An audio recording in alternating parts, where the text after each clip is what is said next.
It's a realistic action movie with some symbolism sprinkled in there for fun. Which I quite like. Could have sworn there was a cameo there for the Tooch. I have to double check that. I just looked it up. Looks like Stanley Tucci was not in Crime 101. The movie opens downside up with a voiceover of a self-help person, Mr. Criminal Man.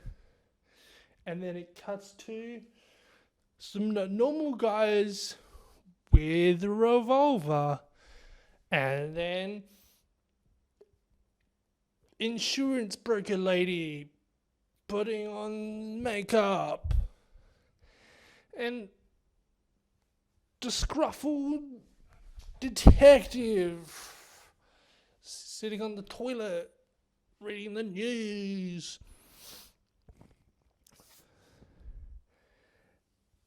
And then we follow these two normal guys. They had to go to a jewelry store.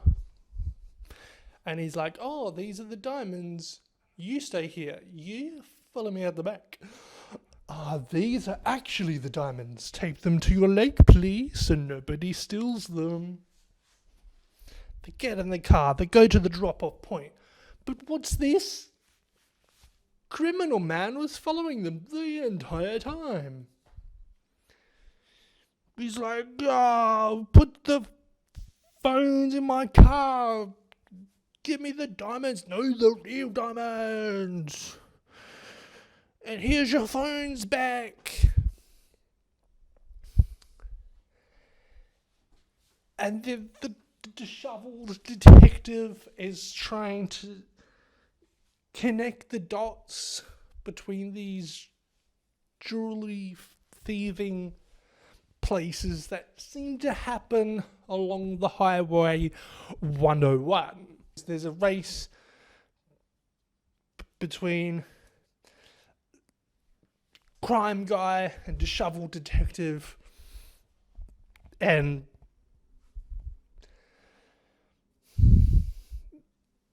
bad rich people that dodge tax and other things. And the insurance lady is caught in the crossfire. She's in the middle of all this. It opens on a shot of the highway 101. These cars are going this way and they've got their brake lights on, and the other cars are going the other way and they've got their headlights on.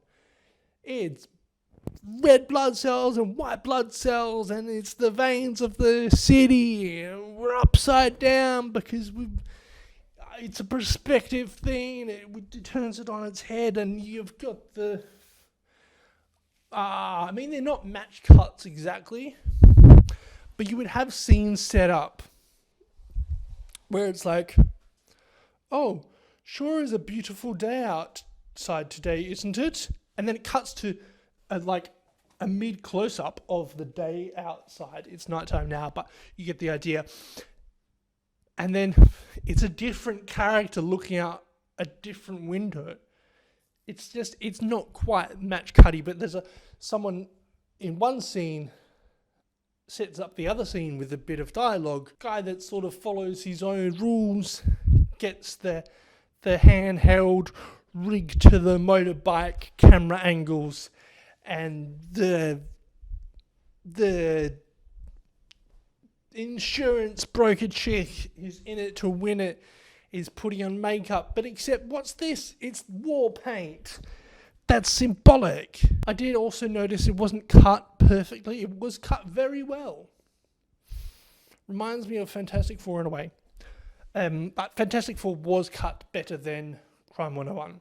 I will say that, because there was 2 times when I was like, ugh, looking at that shot for too long. It wasn't like, oh, they're drinking some coffee and I'm sitting here bored, like, oh, I'll just get to the next thing. This was in 2 action sequences. Everything wasn't all laid out for us all at once, but it all made sense in the end. I wouldn't necessarily call it a twist, but it's definitely realistic. In the opening sequence, someone fires a gun and it misses. That happens in real life. So I've been told. It's a fun watch, you know. If you're just a regular moviegoer, you'll have fun watching it. For people like me, there's another layer there, and you can pick up on it, and you can go, "Oh, this and that, and it means this, and it's artistic, and that's great fun. That cool, thank you." I suspect perhaps it hits some people on a subconscious level, and you're thinking about it might influence some people to take the easy life, to not go into crime, to not try and fight against the system and just go with the current. It's the best around in 2026. It's the best you want to get. It's a brilliant cinematic masterpiece. I mean, it's just gorgeous. The layers and the symbolism. Wowee. It is spectacular. Look, don't get me wrong, it's a good movie. If you're looking for a good time, go to the cinema, watch Crime 101. There was some symbolism in it. It's great, right? It's a great film. And then there's a little bit of a continuity error in the most essential place. We're in the catalyst of the film, right?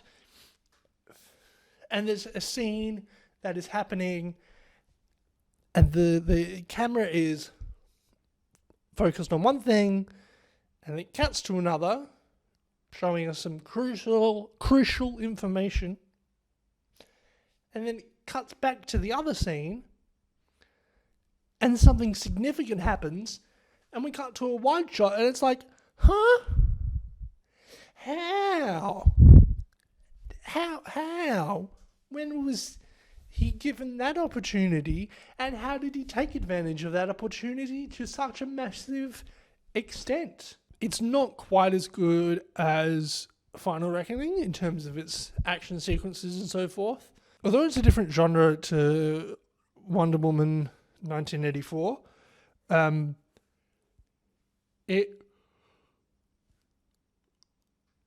Crime 101 makes more sense. So this is definitely better than Wonder Woman 1984, but it does have that one very significant flaw in it. That's why I'm putting Crime 101 below Final Reckoning and above Wonder Woman 1984.